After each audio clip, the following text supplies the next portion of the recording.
Welcome to the Sleepy Cosmos channel, a place where science and serenity meet. Here we explore the quiet wonders of the universe, from dark matter to string theory, all told in a calm, soothing rhythm designed to help you relax, drift, and dream among the stars.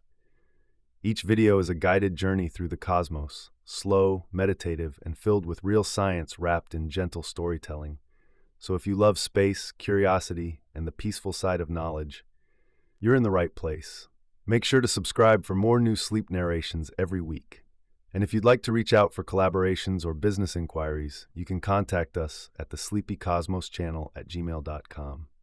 Now, settle in, take a deep breath, and let's drift into the universe together. Let yourself settle. Let your breathing fall into a soft, natural rhythm, and feel the quiet of the room around you gently fade, like starlight slipping beneath the horizon. Because tonight, we drift outward, far beyond the familiar boundaries of Earth, into a deeper stillness, the kind that only exists in the vastness between the stars. A stillness so wide, so unbroken, that even time seems to slow. In that spacious quiet, the universe begins to open, not with noise or drama, but with a calm invitation, a gentle whisper at the edge of perception. And as you listen, as you allow your mind to soften, you begin to feel the presence of something ancient, immense, and mysterious. Black holes. Those silent regions of space-time where gravity becomes so strong that light itself, the fastest thing we know, can no longer escape. Yet despite their reputation, despite the myths and metaphors and distant fears that have gathered around them, there is another side to these objects, a quieter side, a more contemplative side. A side that suggests black holes may not be cosmic endings, but cosmic thresholds, gateways, in a sense much more literal than most people imagine, because hidden within the mathematics of general relativity, woven into the quantum structure of the vacuum, and whispered by some of the deepest theories of physics, is a possibility that black holes might not simply swallow, but connect, that they might open into regions of space-time unlike our own, or perhaps into regions of our universe we cannot reach by any ordinary path. This is not fantasy, not the language of science fiction, but the calm, analytical examination of what our best equations seem to allow. And tonight, you are invited to explore this mystery, slowly, gently, as your mind drifts closer to sleep. There is no need for urgency, no need for conclusions. We are not here to solve a puzzle or force an answer. We are here to wander, to float, to drift with understanding rather than chase it, to let our curiosity open and unfold the way space-time itself curves and folds around mass. And so, as your body grows heavier and your thoughts begin to glide like distant comets across the dark, you can imagine yourself crossing the boundary between the known and the unknown. A quiet crossing, guided by science, but softened by stillness. A crossing into a landscape where gravity sculpts geometry, where time bends, and where the universe reveals its hidden passages, its unseen corridors of possibility. Black holes, silent, massive, enigmatic, yet perhaps not the prisons of light we once believed them to be, but something far more subtle, thresholds, gateways, portals, possibly not for human travel, but for the deep architecture of space-time itself, for information, for quantum structure, for the birth of new cosmic regions. Tonight, we drift toward that idea, like a leaf drifting toward the center of a quiet whirlpool, slowly, softly, without resistance. Imagine yourself floating above a dark, calm horizon, a circular boundary suspended in the void, lit faintly at the edges by the last escaping rays of light, almost like a ring of fire slowed to stillness. This is the event horizon, not a barrier you crash into, but a smooth, mathematical surface. A place where escape becomes impossible, where time flows differently, where the rules of the universe begin to shift. And beyond that horizon lies a question so profound that it has shaped decades of physics. What truly happens inside? Is the interior a dead end? Or is it a bridge, a connection, a doorway? A place where space-time continues, not into destruction, but into transformation. As you drift deeper into relaxation, you can allow these questions to rest gently in your mind, not demanding answers, but settling like soft dust in a beam of light. Because the truth is both simple and astonishing. We do not know. And yet, the possibilities permitted by physics are as vast and varied as the cosmos itself. Some theories suggest black holes might link distant regions of our universe. Others imagine them opening into entirely new universes. Some propose that their interiors bounce, reversing collapse, and erupting elsewhere as white holes. And others hint that the very entanglement structure of spacetime may depend on microscopic wormholes, threads of connection everywhere, with black holes serving as the largest and most dramatic examples. This is the landscape we drift into tonight, a landscape where the frontier of science blends quietly with the frontier of imagination, not because we abandon reason, but because reason itself leads us to questions that feel dreamlike. So let the mind settle into that gentle boundary between what is known and what is possible. Let each breath carry you deeper into the darkness between the stars, a darkness that is not empty, but full of potential. And let the thought of black holes as portals, as windows into hidden geometry, as openings into the deeper structure of the universe, guide you toward stillness, toward curiosity without urgency, toward wonder without tension, toward rest. And as your thoughts slowly drift and your body grows heavier, you can imagine yourself floating in the quiet gravitational well of a distant galaxy, a place untouched by noise or hurry or expectation, just drifting and listening as the universe reveals its softest secrets. Now, with your mind calm and open, we begin with the simplest question: what is a black hole? Mass, even the smallest amount of it, has the ability to shape the fabric of reality. It doesn't do this loudly or violently or with any visible force. It simply rests and space-time bends around it, the way a soft sheet curves under a stone, smoothly, continuously, quietly. This gentle curvature is everywhere, around you, around the Earth, around every star. And the universe accepts it as naturally as breath. But when mass becomes concentrated, when it is packed tighter and tighter into a smaller and smaller region, the curvature grows steeper, more dramatic, until a threshold is crossed. A threshold where the geometry of spacetime can no longer support an escape path, not for particles, not for light, not even for the flow of time in the familiar sense. And that threshold is the foundation of a black hole. To understand a black hole calmly, without fear, without exaggeration, is to understand that it is essentially geometry. A black hole is not a thing consuming the universe, not a cosmic predator, but a region where space-time curves so intensely that all paths lead inward. In ordinary space, you have choices. You can move this way or that, drift forward or backward, slip sideways, wander freely. But near a black hole, the very shape of the possible paths changes. Imagine walking across a gentle valley, and then coming to a steep funnel, a slope that grows sharper and sharper, until no step can be taken except downward. This is gravity, not as a force pulling you in, but as the shape of the terrain beneath your feet. A black hole is a place where the terrain becomes so steep that downward is the only direction that exists. And yet this steepness doesn't feel like falling in the ordinary sense. If you were drifting toward a black hole, you wouldn't feel a tug or a sudden shift. The strange truth is, you would feel weightless, calm, floating. Because gravity affects everything equally. You, your ship, your atoms, your photons, everything moves along the same inward curving path, smoothly, inevitably, as if riding a gentle current. It is only from far away that the curvature appears so extreme, so dramatic.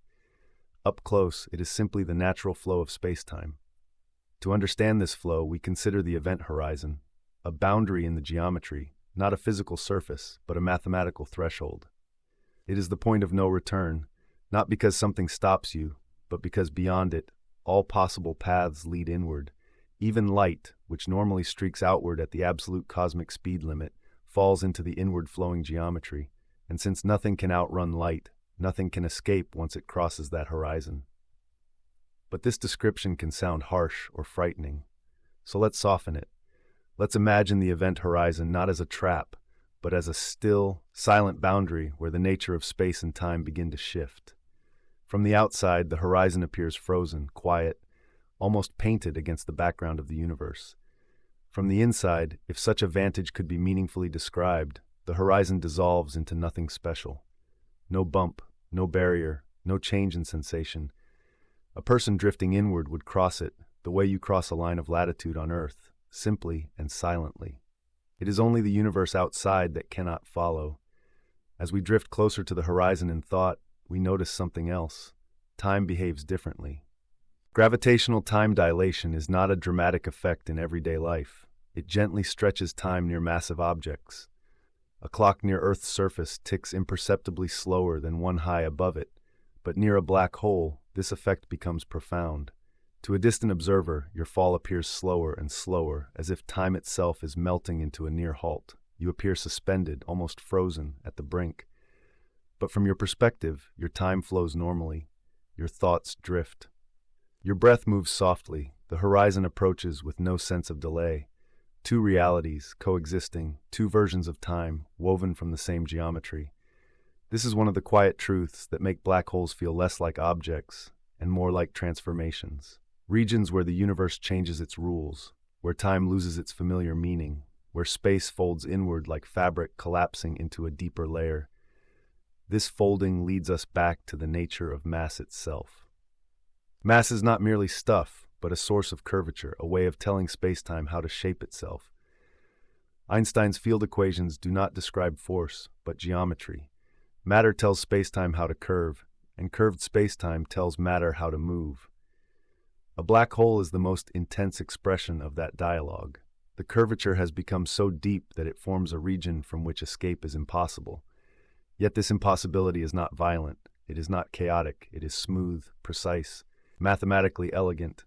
A black hole is a solution to the equations of general relativity, a perfect consequence of mass compressed to an extreme, a place where the universe folds in on itself so completely that the interior becomes detached from the usual flow of the cosmos. Everything about a black hole reflects geometry.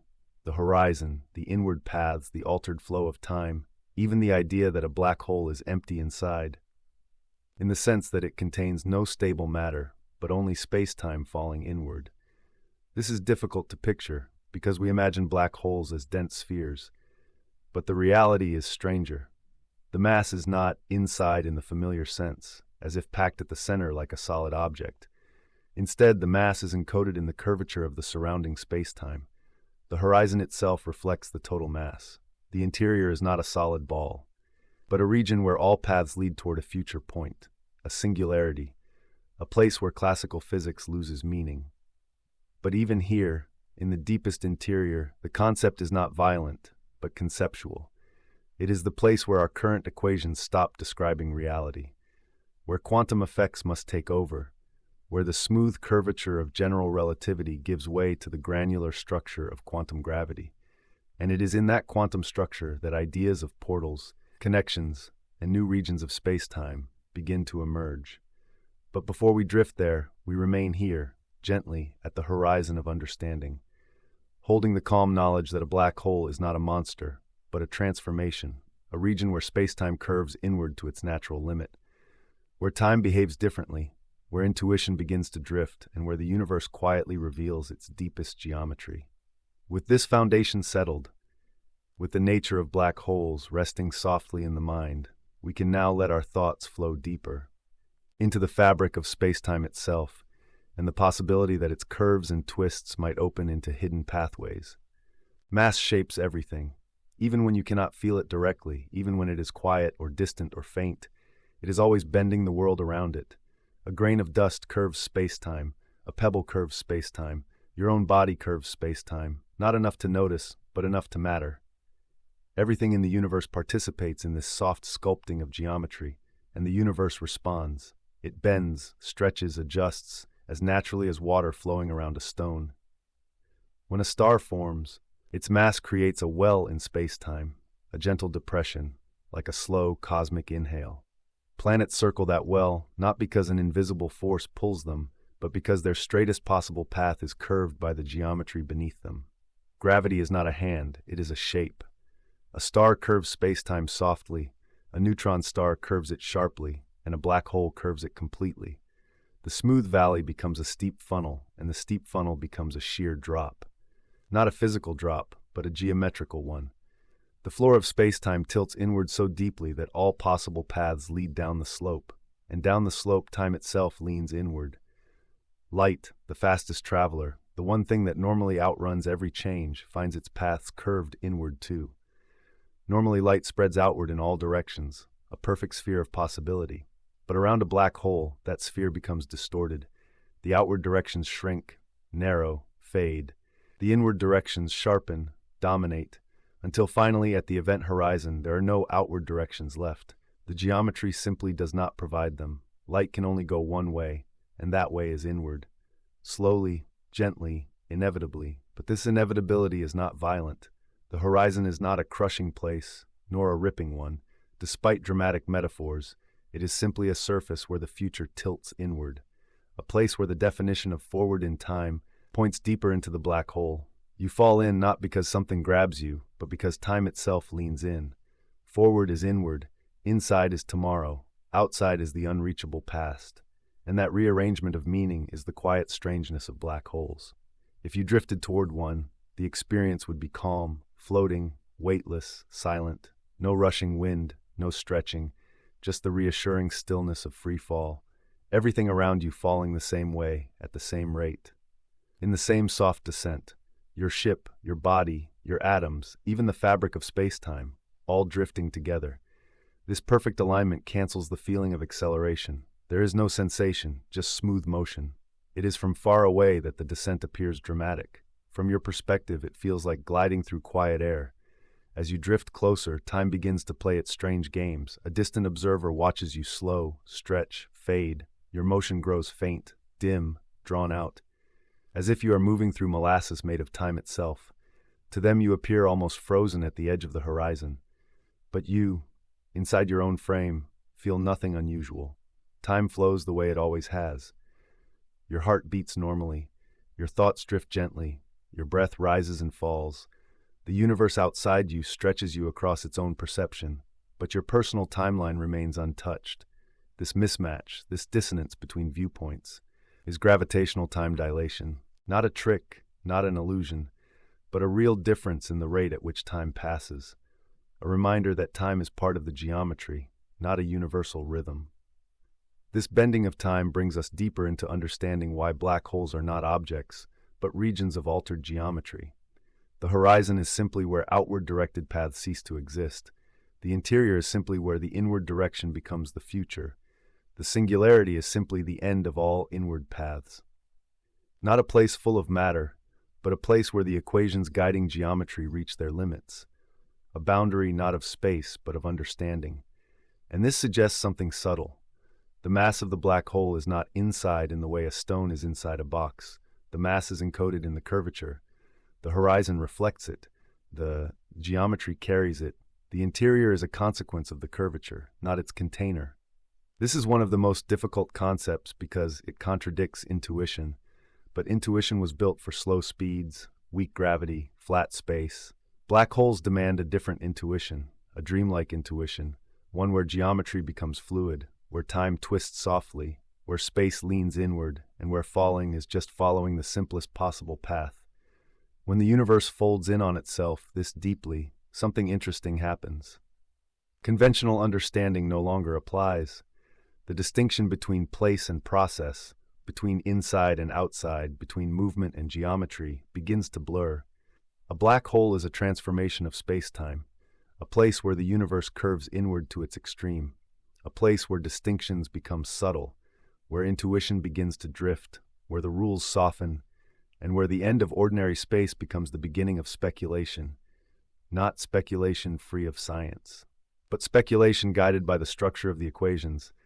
This is where the idea of portals begins to take shape. Because when geometry becomes this intense, this folded, this extreme, it opens the door to interpretations that feel almost mythic. Not because physics is mystical, but because its implications are vast. A curved space can connect distant points. A stretched time can create new sequences. A folded geometry can hide regions. A pinched manifold can link one domain to another. And a black hole is the natural place for such possibilities, because it is where curvature achieves its most dramatic form. With these thoughts resting quietly, with the understanding that a black hole is a geometric transformation rather than a devouring beast, with time dilation, with inward-leaning futures, with space folding into deeper space, we have now touched, softly, every idea required to complete this section. The foundation is laid. The shape of the black hole sits calmly in the mind, And now, as your thoughts drift, we follow that shape outward, into the larger structure of spacetime, into the fabric itself, and the quiet possibility that it can bend, twist, fold, and even connect. Spacetime, the quiet stage on which all things unfold, is not fixed. It is not rigid, not brittle, not an empty backdrop. It is a dynamic fabric, soft in some ways, resilient in others, capable of stretching, curving, rippling, and under the right conditions, capable of forming connections that defy ordinary intuition. When physicists describe spacetime as a fabric, they mean something deeper than a metaphor. They mean that positions and moments are woven together, that geometry is not separate from physics, and that the structure of the universe is something that can change shape. Mass bends it, motion twists it, energy ripples through it like waves on a quiet sea. And near a black hole, this gentle pliability becomes dramatic. The fabric folds inward, tightens, narrows, and in those folds, in those deep constrictions, mathematics hints at pathways, tunnels, bridges, shapes that resemble portals. Not in the fantastical sense, but in the pure, analytical shapes allowed by Einstein's equations.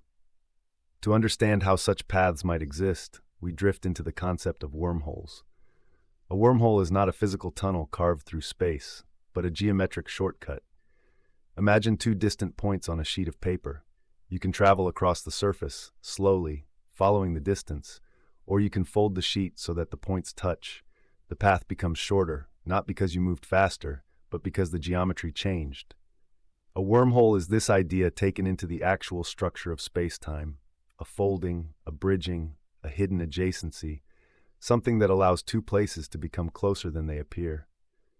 The equations of general relativity naturally contain such solutions.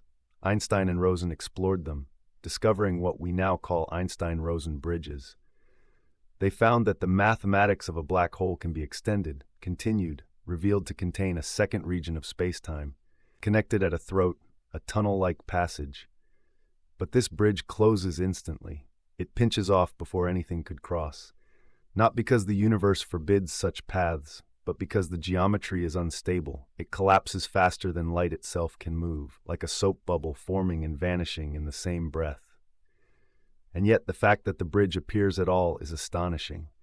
It suggests that black holes naturally produce tunnel-shaped geometries, that the deepest curvature creates natural corridors, that the universe, in its mathematics, is comfortable with the idea of connections, even if the classical forms cannot remain open. But physicists did not stop there. They asked a quiet, persistent question. What if something could hold the tunnel open? What if the pinching could be prevented? What if the geometry could be stabilized, kept from collapsing before anything could pass through? The answer leads to one of the most intriguing possibilities in all of theoretical physics. Exotic matter, matter with negative energy density, or negative pressure. Not ordinary matter, not antimatter, but something stranger. Quantum fields can produce tiny pockets of negative energy. The Casimir effect does this in a very small region. Quantum fluctuations do it in even smaller regions. Could such effects hold a wormhole open? We do not know. But the equations say that if such matter exists, if spacetime can be shaped with the right balance of curvature, then a wormhole could be traversable. A pathway from one region of spacetime to another, instantly, silently, smoothly, a shortcut through the underlying geometry. And where would such curvature become naturally available? Near black holes, where the fabric of spacetime is already stretched to its limits, where the funnel shapes are deepest, where the geometry is already closer to a tunnel than anything else in nature, even if a physical wormhole never exists. The black hole geometry still contains a mathematical tunnel. When extended to its maximal form, the Schwarzschild solution reveals two exterior regions, mirrored, joined, a bridge between two universes, or two distant places. Though it pinches off instantly, it still demonstrates a profound truth. Black holes are the natural birthplace of wormhole geometry. They are where spacetime most easily folds, where the structure becomes thin, narrow, almost thread-like, where the manifold approaches connection. This does not mean that wormholes exist, but it means that the universe's equations are built to allow such shapes. They are not forbidden, not impossible. They are simply unstable, requiring conditions we do not yet know how to produce. This leads to a quieter idea, that the universe itself might occasionally produce geometric shortcuts, rarely, fleetingly. Places where space-time briefly forms a hidden channel, compression, connection, bridge. And if such places exist, if rare structures form in the deep gravitational fields of collapsing stars, or in the turbulent space-time near supermassive black holes, then black holes are the most natural location, not because they are magical, but because they possess the deepest curvature. They take the fabric to its most extreme form, and in such extremes the geometry nearly becomes a tunnel, the mathematics nearly becomes a portal, and the universe nearly reveals a connection. This is the quiet allure of Section 2, the gentle recognition that space-time is not static, that it bends, twists, and folds, that black holes naturally create tunnel-like shapes, and that only one ingredient, negative energy matter, stands between an unstable wormhole and a stable one. The physics is speculative, but grounded.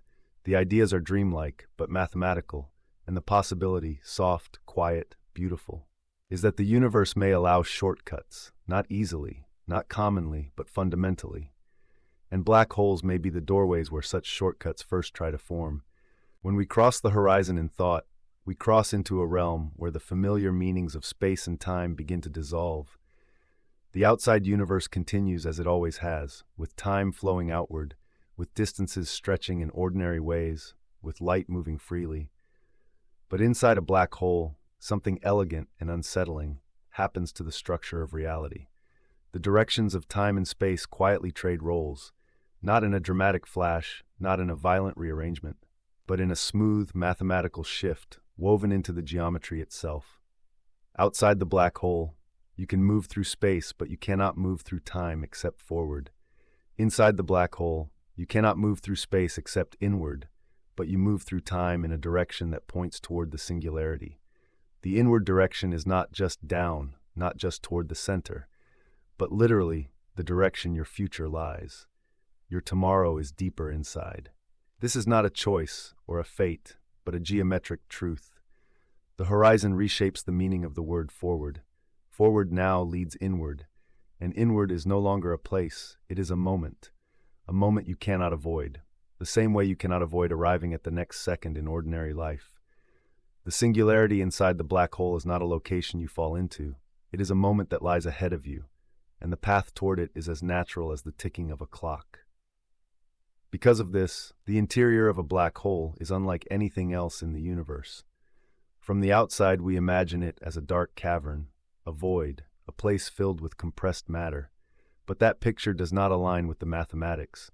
Inside a classical black hole, the interior is not a hollow space. It is a region where the radial direction has become temporal, where all lines of future time converge, where the singularity is not a point waiting to be hit, but a future boundary where our equations fail, a silent edge beyond which our current physics cannot describe reality. Not because the singularity is necessarily infinitely dense, but because our theories reach a limit. General relativity is a smooth theory, but the quantum world is granular.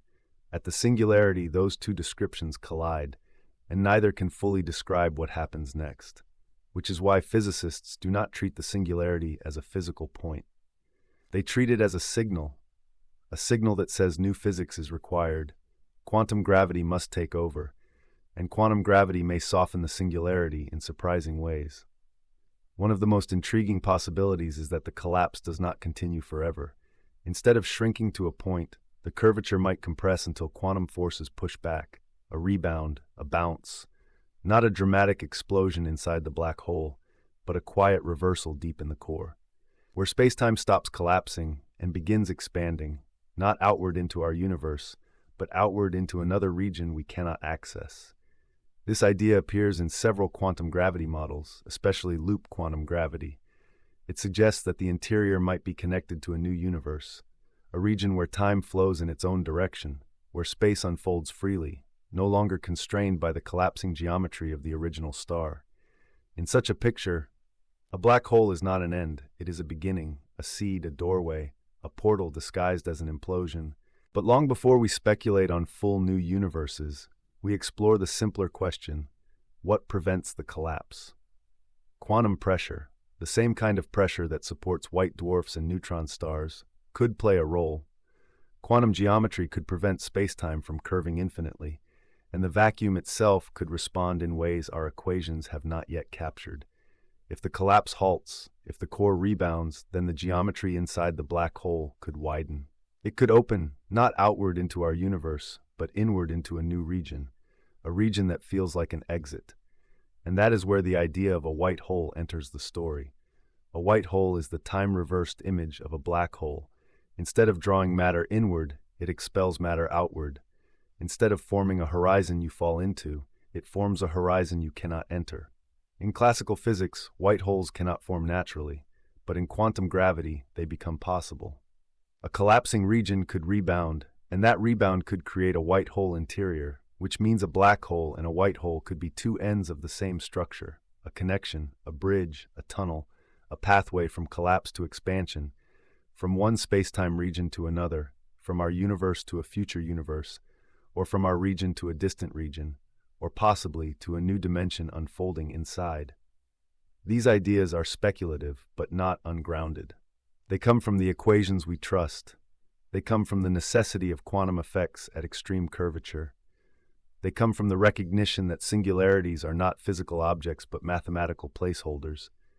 And they come from the realization that space-time may be capable of restructuring itself, transforming, opening, when pushed to its limits.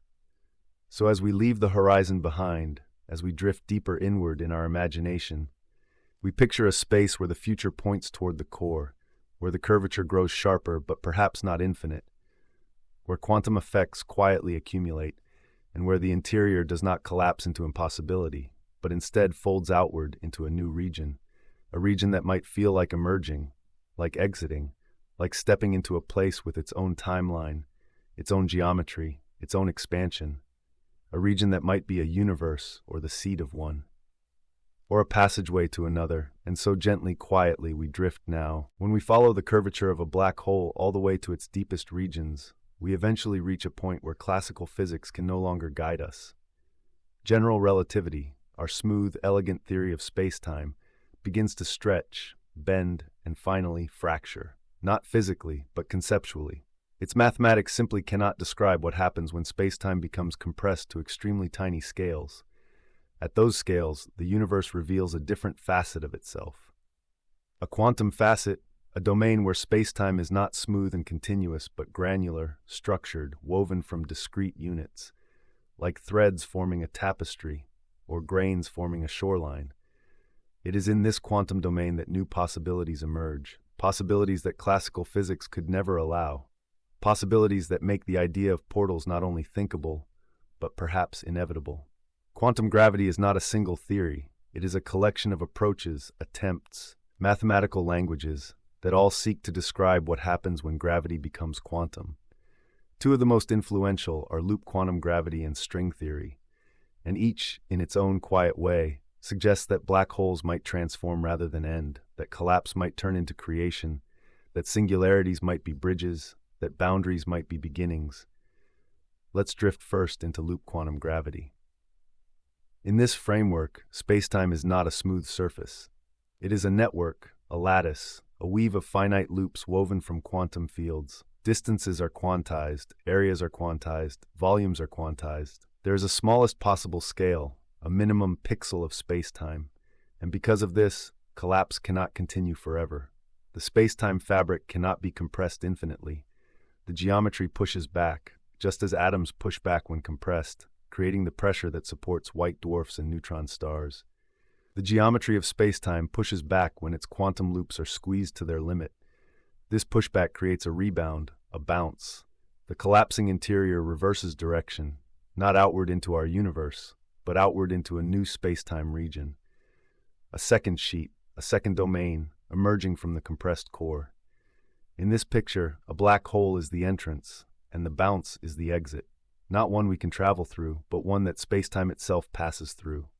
A quiet cosmic metamorphosis, the seed of a new expanding region, a new universe on the other side. This is not fantasy, it is a direct consequence of applying quantum rules to the geometry of spacetime. It solves the singularity problem, it preserves information, and it transforms black holes from dead ends into portals of creation, not doors for astronauts, but birthplaces of cosmic domains. This is one way quantum gravity supports the portal hypothesis. But string theory offers another, a different lens, a different music played on the same cosmic instrument. String theory begins with a radical idea that the smallest building blocks of the universe are not particles, they are vibrating strings, tiny loops of energy whose vibrations create all the particles we observe. And because strings vibrate, they require extra dimensions, not the three spatial dimensions we know, but many more, curled, compact, hidden, folded into shapes far smaller than atoms. In such a universe, black holes become multidimensional objects. Their cores are not singularities, but throats, channels, funnels, leading into higher dimensional space. Some solutions in string theory look exactly like wormholes, not unstable bridges that collapse instantly, but stable ones, sustained by the energy of strings and higher dimensional brains. In these solutions, a black hole in our universe could be the mouth of a tunnel that opens into a higher dimensional region, not an exit into our cosmos, but an exit sideways, into dimensions we cannot ordinarily move through. But gravity can, and space-time itself can.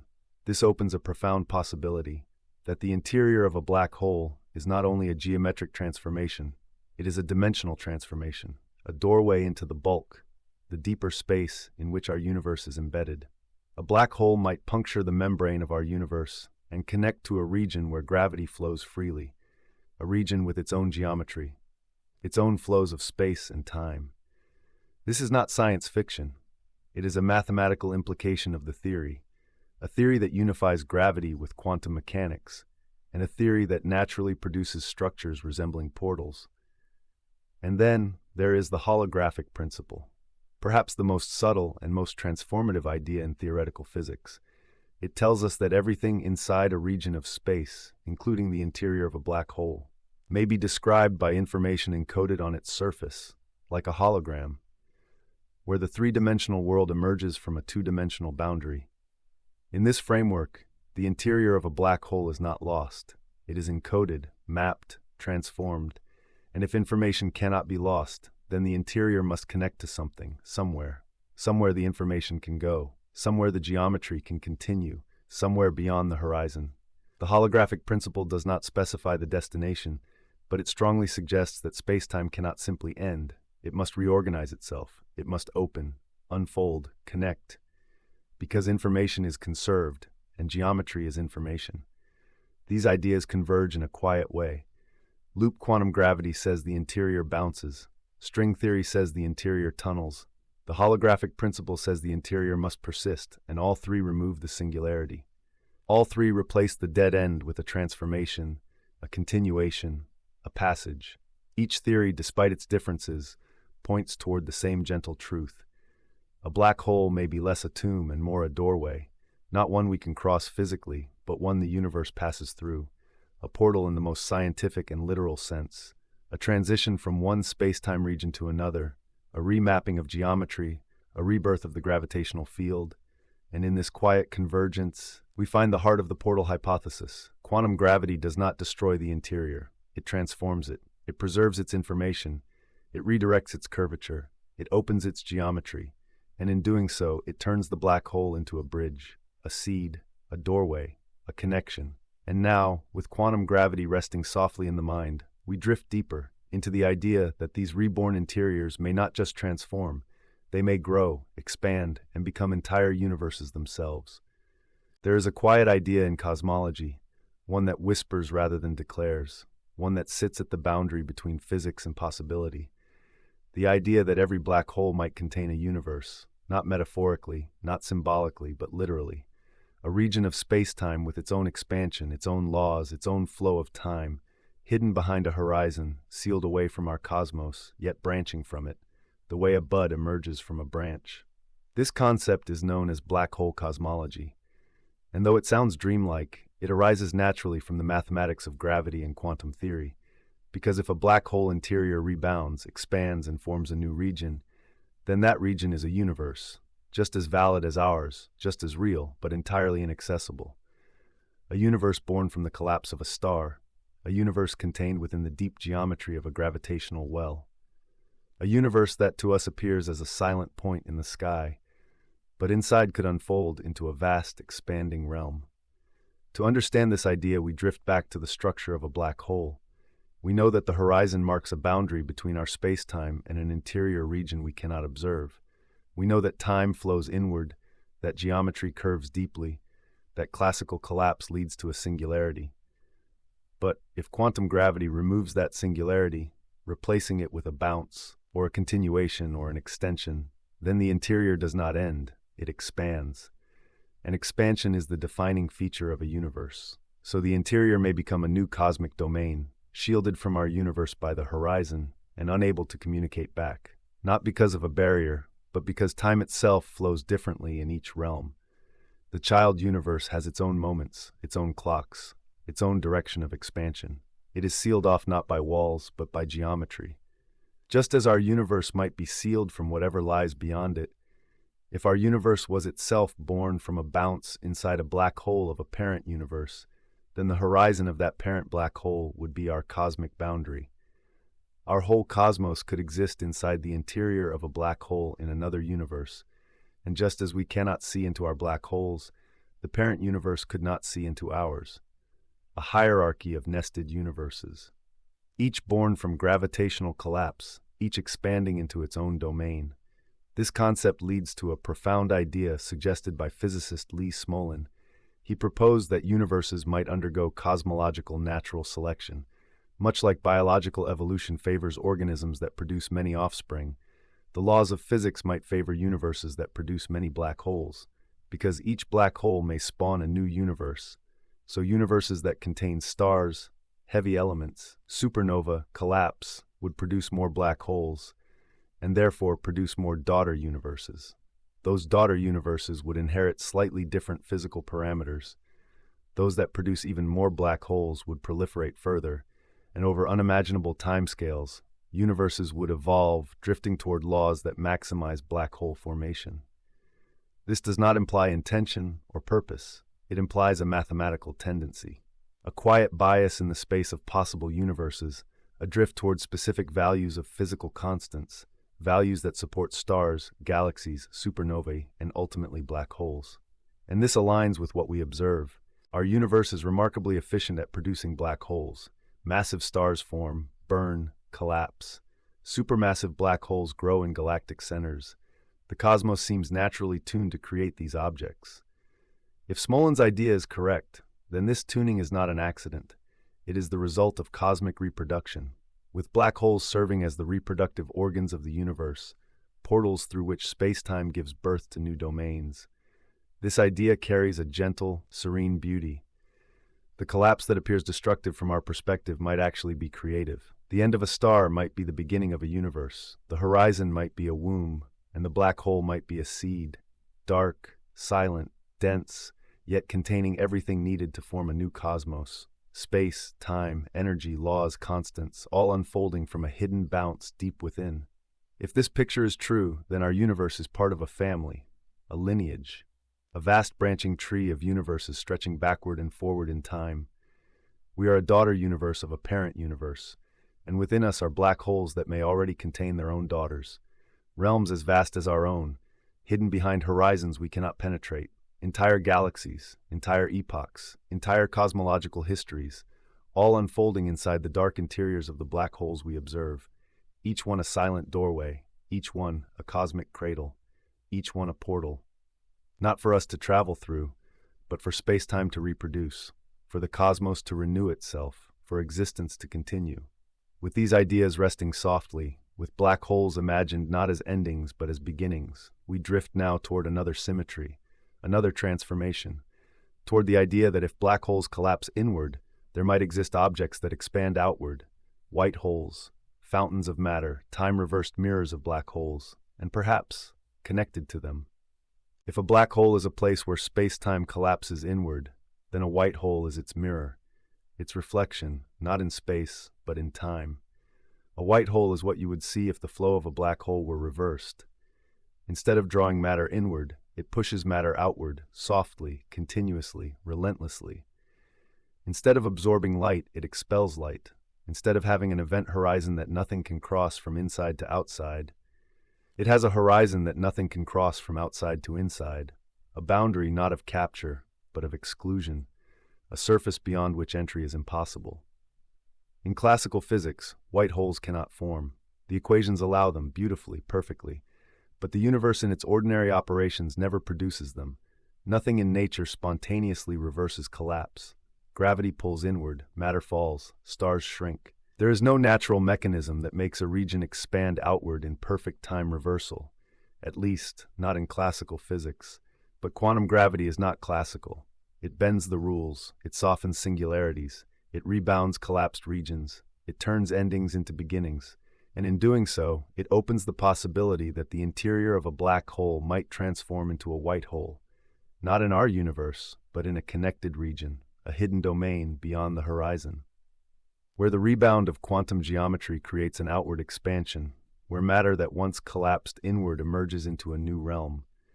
In this picture, the white hole is not a separate object, it is the future of a black hole's interior, the outflow that follows the inflow, the explosion that follows the compression, but not an explosion in our cosmos, an explosion in a daughter cosmos, a fountain of spacetime in a place we cannot reach.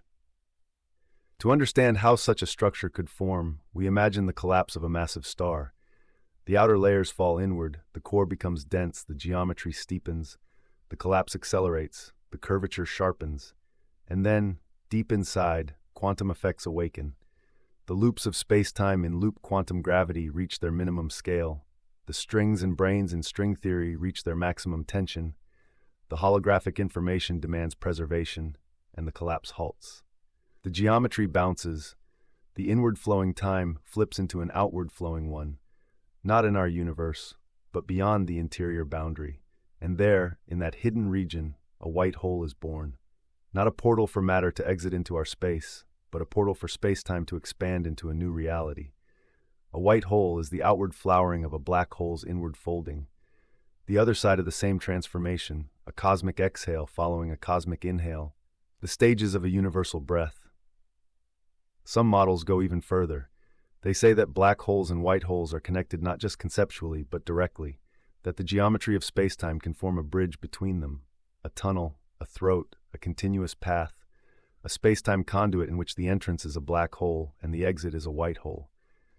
Two ends of a single process, two faces of the same deeper geometry. The inward flow at the black hole is the initial leg. The bounce is the transition. The outward flow at the white hole is the completion.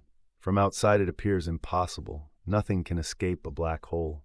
But inside, deep within the geometry, the path continues. The collapse transforms and becomes expansion, not here but elsewhere, not now but in another flow of time.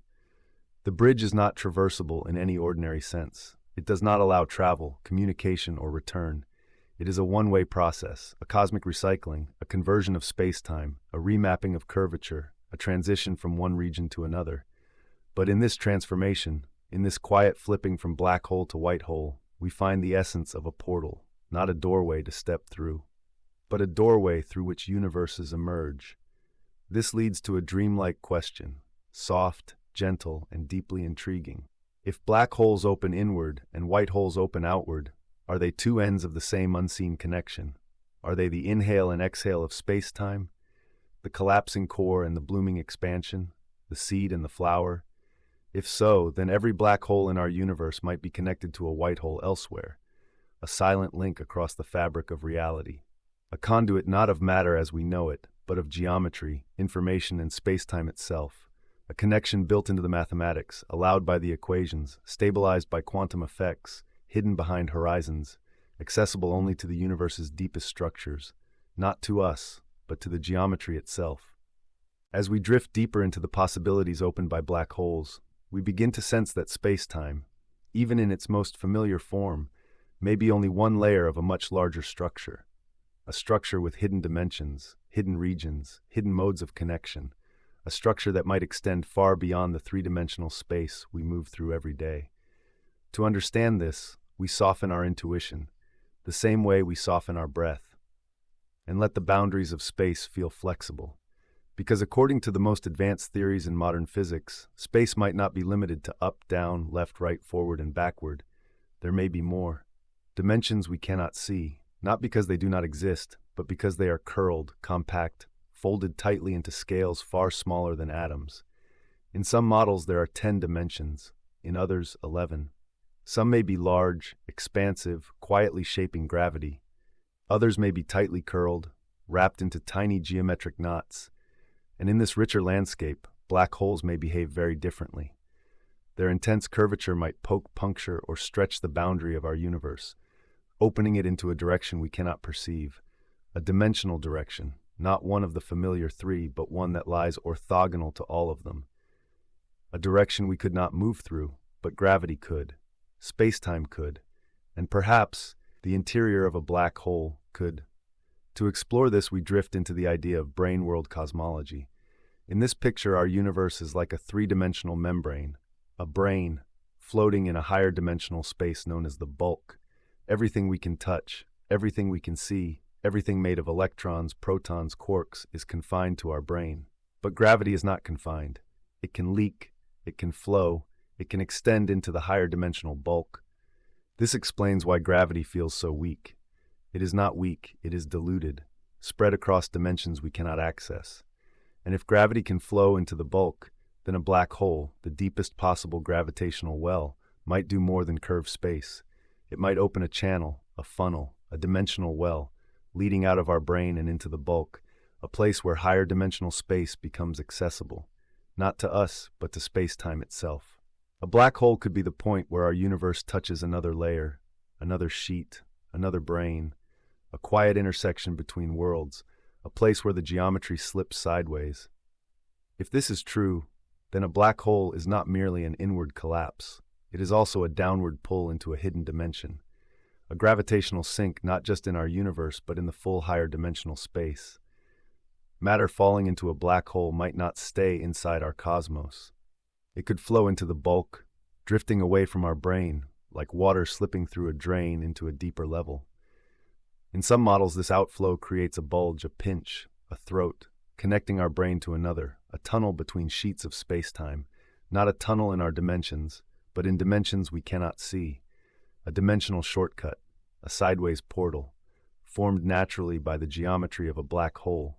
And this leads to another quiet idea, that black holes might not only connect regions within our universe, they might connect different universes, different brains, different cosmic layers. The multiverse emerges not as a fantasy, but as a mathematical consequence. If multiple brains exist in the bulk, stacked, layered, floating, then black holes could be the drilling points, the anchors, the intersections, places where the gravitational field pulls one brain toward another, opening a narrow channel, a bridge, a passage in the higher dimensional space, a portal not through our universe but between universes, a link created by curvature, and again, not for people, but for geometry itself, for information, for gravitational fields, for the structure of space-time. Some theories go further still. They suggest that the interior of a black hole does not belong to our universe at all, that once matter passes the horizon, it leaves our brain entirely. It enters the bulk, and there, in that hidden higher dimensional space, the matter reconfigures. It may emerge in another brain, like rainfall passing through one surface and falling onto another, from the perspective of that other universe. Matter would appear as if from nowhere, as if ejected from a white hole they cannot explain, a white hole that matches the properties of their geometry, a white hole connected to our black hole. This is not fiction. It is one of the solutions to the equations describing brain interactions. A black hole on one brain can correspond to a white hole on another, two ends of a multidimensional connection, the inflow of one universe, the outflow of another, the inhale of one brain, the exhale of another, a quiet symmetry across dimensions. This invites a gentle meditative possibility that our universe might be part of a vast interconnected structure, a cosmic archipelago, with each universe existing as an island, and black holes may be the harbors, the inlets, the points where the deeper ocean of higher dimensional space touches each island, creating bridges, creating passages, creating relationships between worlds. Not relationships we can traverse, but relationships that shape the birth, life, and death of universes. Relationships that guide matter, energy, and information, quietly, subtly, beneath the surface. In this view, the multiverse is not chaotic. It is structured, layered, organized, and black holes are the mechanisms that link its layers. Dimensional tunnels, woven not from metal or stone, but from geometry, curvature, flow, black holes as the deepest wells, white holes as the highest fountains, and between them, hidden channels, dimensional paths, where gravity drifts freely and universes touch.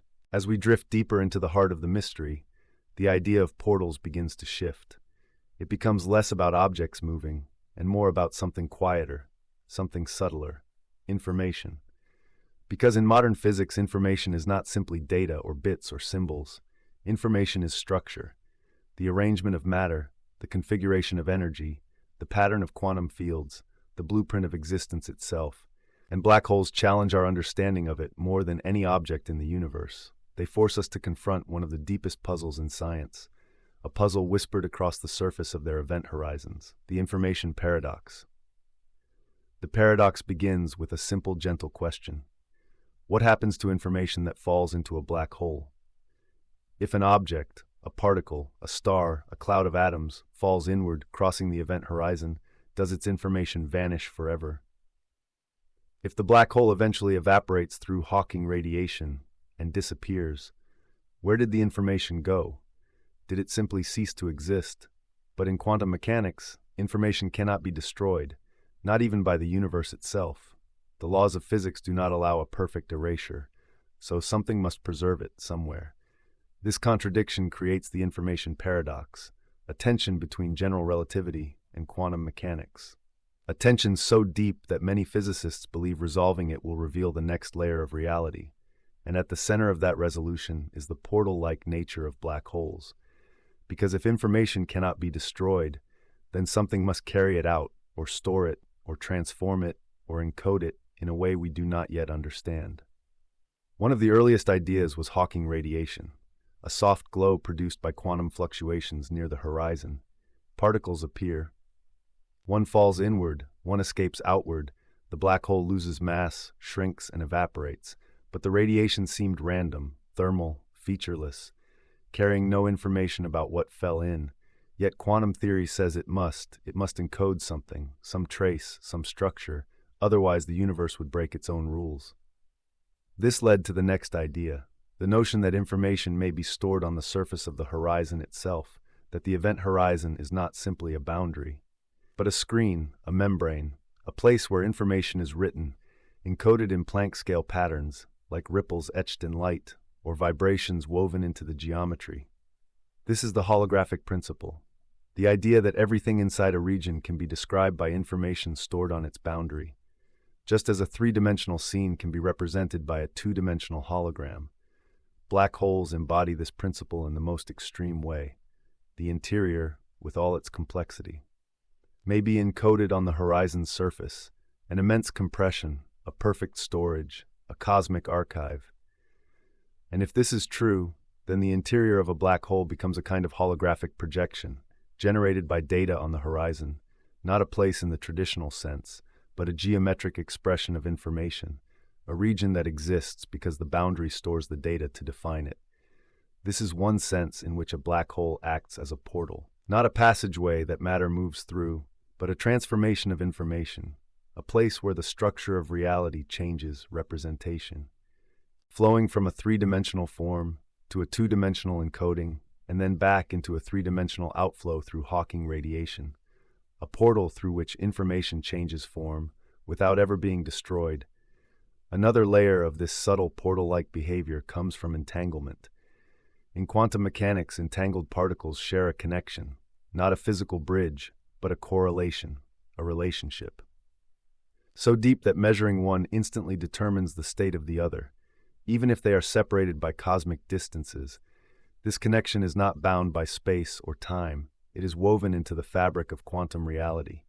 And in 2013, physicists Maldacena and Susskind proposed something astonishing, that entanglement and spacetime geometry might be two sides of the same phenomenon, that entangled particles might be connected by tiny quantum wormholes. ER equals EPR. Einstein-Rosen bridges and Einstein-Podolsky-Rosen correlations are the same. Wormholes and entanglement are different expressions of one underlying structure. If this is true, then spacetime itself is built from entanglement. The fabric that binds the universe together is not space, but quantum connection. A web of relationships, a tapestry of correlations, and black holes, with their immense capacity for storing entanglement, become nodes in this network. Points where the quantum structure of reality is densest, most extreme, most tangled, and those entangled connections can act like wormholes, not for travel, but for connection, for information flow, for deep relationships between regions of space-time. Black holes could therefore be portals, not in a cinematic sense, but in the way they anchor the geometry of entanglement, connecting, binding, structuring, the hidden web that underlies the universe. This perspective changes the meaning of travel. It becomes less about crossing distances and more about connections, links, resonances. If the universe is woven together by entanglement, then moving between regions is not about walking or flying or falling. It is about following the structure of the correlations. And the black hole is a place where those correlations become dense, intense, fundamental, a place where information enters the deepest regions of this web.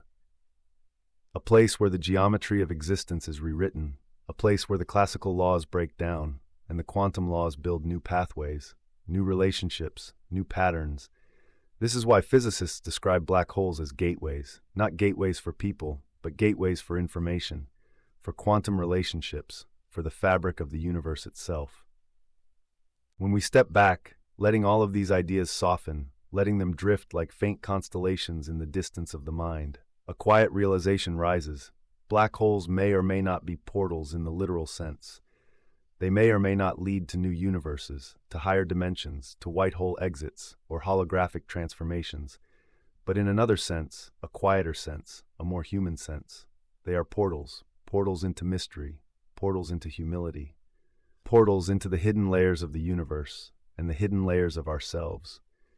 Because black holes represent the point where our intuition fails, where the familiar no longer applies, where geometry stops behaving the way we expect, where time is no longer linear, where space curves inward, folds, reshapes, a place where the universe reveals its depth and gently reminds us that there is always more than what we see, always more than what we assume, always more waiting in the quiet beyond our current understanding.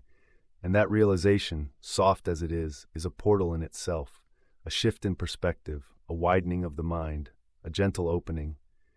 When we imagine a black hole not as a cosmic monster, but as a place where reality transforms, we begin to feel the spaciousness of the unknown, a kind of inner expansion, a meditative vastness, like a breath that flows outward, long and slow. Because the universe is not only vast outside us, it is vast within us, in our ability to imagine, to wonder, to drift through ideas that stretch beyond scale. Black holes become metaphors of possibility, symbols of the places where knowledge gives way to mystery, where inquiry becomes awe, where science and stillness overlap. Consider the event horizon, a boundary that marks the limit of what we can see, a threshold. Every person has event horizons, places in the mind we have not crossed, questions we have not asked, depths we have not explored, not because we cannot, but because we have not yet leaned gently toward them. Black holes remind us that every boundary can also be an invitation. A horizon is not a wall. It is simply the place where our vision ends and the unknown begins. A soft edge, encouraging us to drift a little deeper, to look a little further, to welcome wonder as part of the experience. And then there is the curvature, the folding inward, the transformation of space. We too experience curvature, moments where life bends our path, moments where time feels stretched or compressed, moments where we feel pulled inward into reflection, moments where we feel drawn outward into growth. The geometry of experience is not linear. It bends, shifts, changes shape. Just as spacetime does around a black hole, the metaphor is quiet but powerful, has regions where intuition breaks, where we must trust something deeper, where we learn to move gently through uncertainty. And then there is the singularity, that mysterious region where the equations refuse to continue. Everyone encounters singularities in life, places where the old maps no longer apply, where the old rules no longer fit, where we must reset, reform, rebuild. And just as physics now suggests that a singularity may not be an ending, but a transition, we too can experience those moments as beginnings, as places where old structures collapse so new structures can expand, a quiet bounce, a soft emergence, a continuation into something new. Even the idea of black holes birthing universes whispers something gentle, that creation can come from collapse, that new worlds can emerge from inward contraction, that endings can hold beginnings. Not just in stars, but in lives, in ideas, in perspectives. The universe teaches this silently through the geometry of its deepest structures, and black holes, in all their mystery, are the most serene teachers of all. Finally, there is the metaphor of portals. Not doors to step through, but openings in perception. Black holes remind us that reality is layered, that nature holds secrets beneath its surface, that the universe is not static but dynamic, not simple but richly textured, not closed but open, open to questions, to inquiry, to wonder, open in ways our minds are just beginning to recognize. This openness is the true portal, the passageway through which curiosity flows, a quiet channel that leads us not outward but inward, toward stillness, toward calm, toward sleep, and toward the recognition that the unknown is not something to fear but something to rest within, something soft, something vast, something that holds us gently, like the darkness between the stars. Let your breath settle, let your thoughts unwind, let the weight of the day loosen its grip, as we drift gently into the quiet end of this journey. A journey through the deepest structures of the universe and the softest structures of the mind. A journey through gravity, time, information, and possibility. A journey through black holes, those silent wells of geometry, those dark engines of transformation, those cosmic thresholds where the familiar dissolves and the mysterious emerges. And now, as the mind settles, as the body softens, we step back from equations, from theories, from horizons, and from the swirling light around the event boundary. We let the ideas float, softly, gently, like distant galaxies gliding across the night sky. We remember that black holes are not merely destructive, they are structures that curve spacetime in the most elegant way. They reshape geometry, bend time, fold distance, not violently, but according to the quiet logic of gravity. They show us how matter and energy can sculpt reality, how mass tells spacetime how to curve, and spacetime tells matter how to move. And in this relationship, this dance, we glimpse the profound symmetry that guides the universe, a symmetry that hums beneath everything, from the orbit of planets to the motion of stars, to the whispering collapse of dying suns, to the silent birth of new spacetime hidden behind horizons. We remember that black holes may contain tunnels, bridges, bounces, rebounds, and quantum structures that rewrite the shape of reality. We remember that spacetime might not be rigid or static. It may bend in ways our senses cannot feel. It may connect regions we cannot see. It may hold dimensions beyond the ones we move through. And within those depths where curvature grows extreme, where time stretches, where photons spiral inward, black holes become the most intricate and mysterious portals the universe creates. Not portals of travel, but portals of transformation, portals of connection, portals of understanding, portals into the hidden geometry of existence.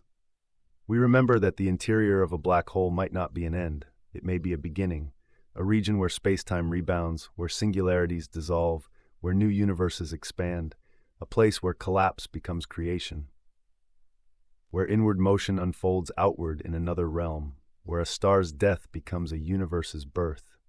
And so the cosmos feels larger, softer, more alive, a chain of universes, stretching forward and backward, each born from the gravitational seed of another, each horizon a womb, each collapse a doorway, each black hole a parent, each universe a child.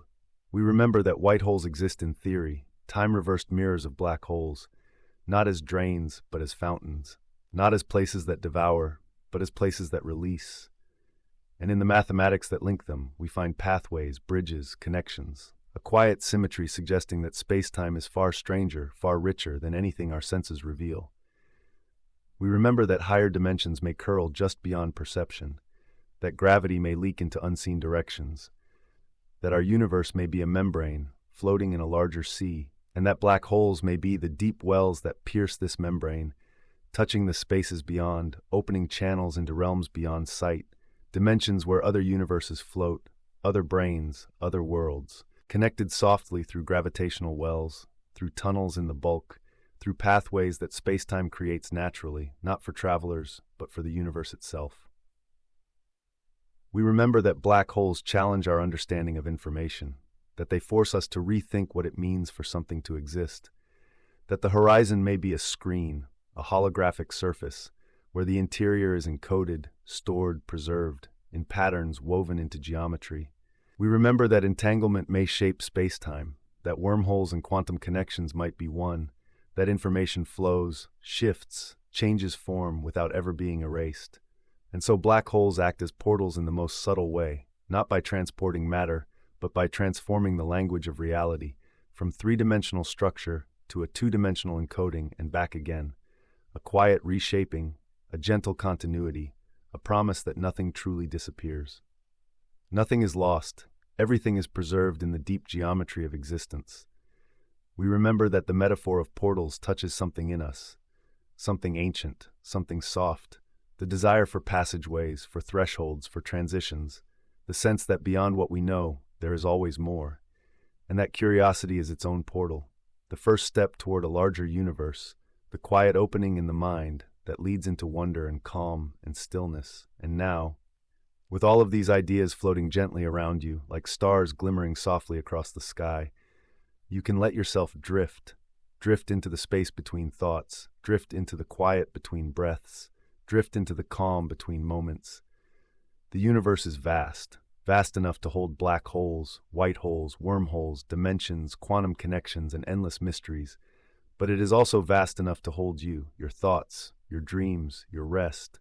The same physics that shapes galaxies shapes the atoms in your body. You are made of the universe, woven from its particles, its fields, its starlight, and its silence. So as you drift, know that you are drifting into something familiar, something ancient, something gentle. The darkness between the stars is not empty.